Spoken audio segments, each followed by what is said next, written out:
blemish. The lamb could be as lily white as ever. If he had a broken leg, he had a blemish.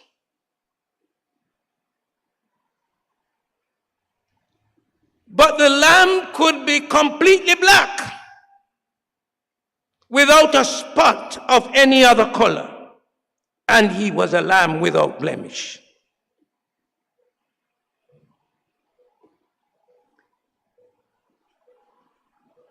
The children of Israel were told that they should have a 1-year-old male lamb from the sheep or from the goats. That was the lamb to be offered.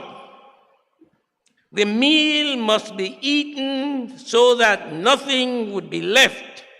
And if by chance anything was left, they had to burn the remains. So, this day of the Passover meal became a part of the feast of the unleavened bread. And one of the reasons why we today celebrate the sacrament of the Lord's Supper on this night is not only because it was the institution of it, but because we ought to use the unleavened bread for the meal. We do not use the bitter herbs any longer, or we have never used it. The Jews do, because it is a remembrance of that deliverance from Egypt when they were instructed to eat it and eat it fast, quickly, so that they could leave immediately. They had to eat it ready to move.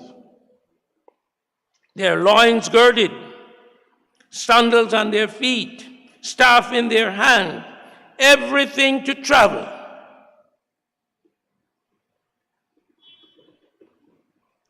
Translated in today's language, you would have had to have, if you're going to a country where you need a visa, you would have had to have your visa, your ticket, your suitcases packed, everything ready to move.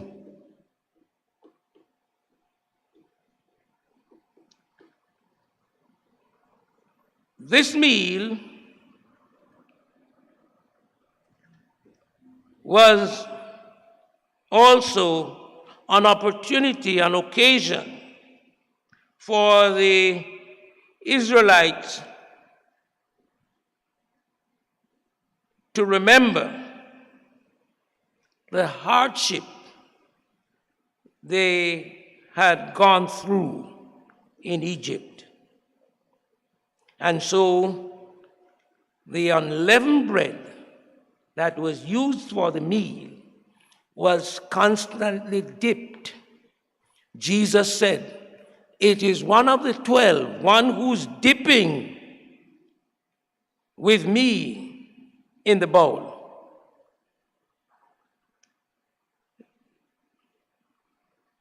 The bowl was with bitter herbs.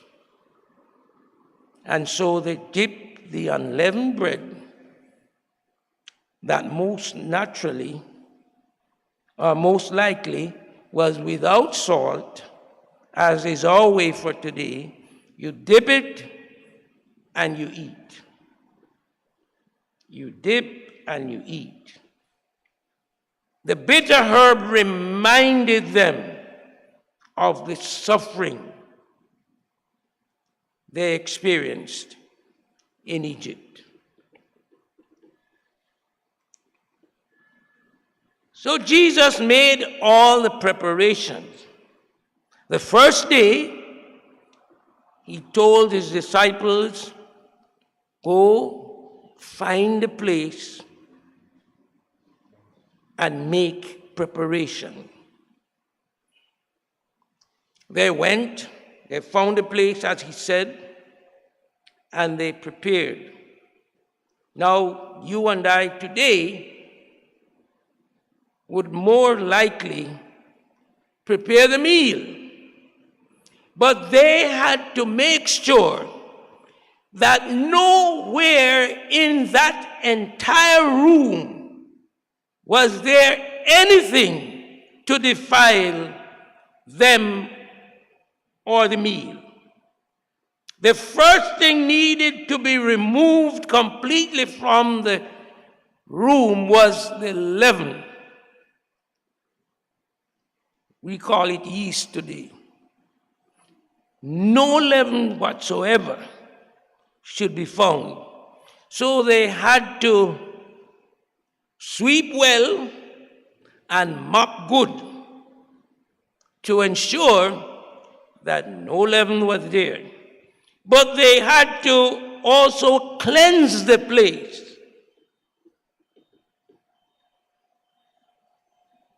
To make sure that the walls, the tables,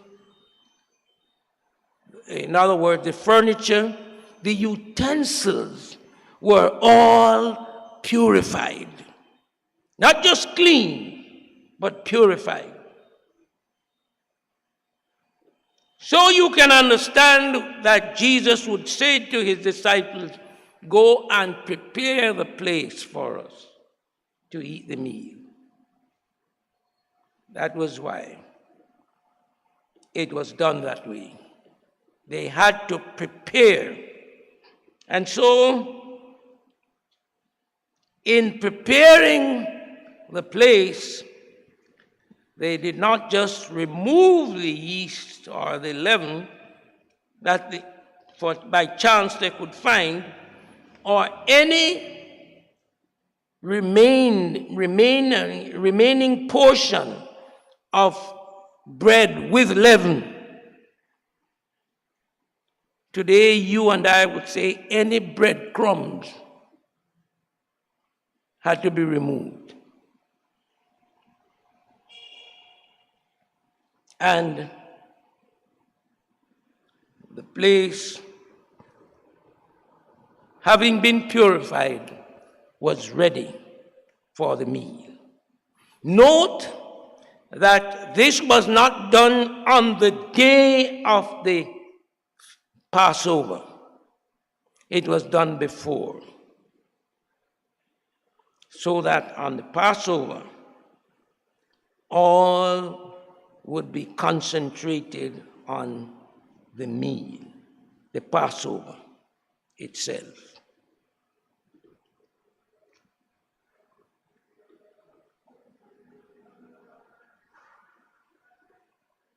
Jesus did everything for the Passover meal to be eaten with his disciples. But that same Passover meal became the Lord's Supper. We are not here to observe the Passover meal. We are here to celebrate the Lord's Supper. Because he said, "This is my body offered for you. This is my blood shed for you."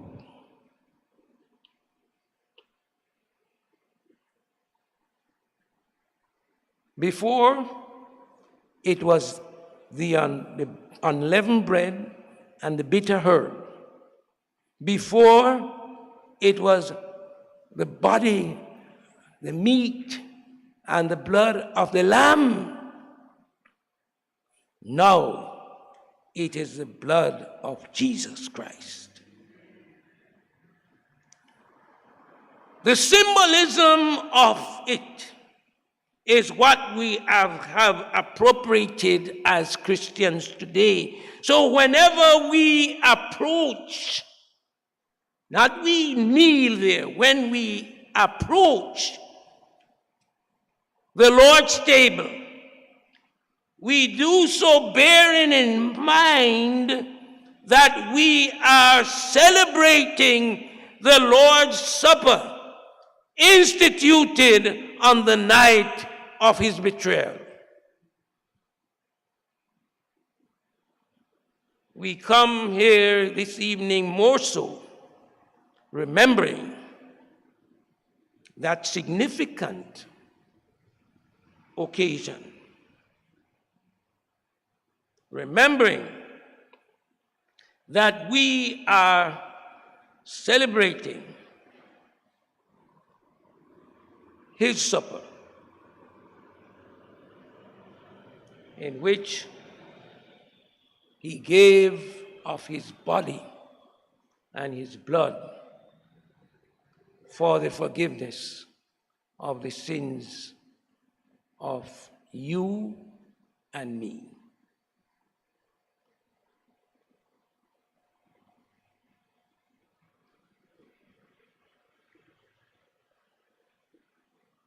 We no longer celebrate the Passover as Christians. We can join with Jews as an interreligious experience and celebrate the Passover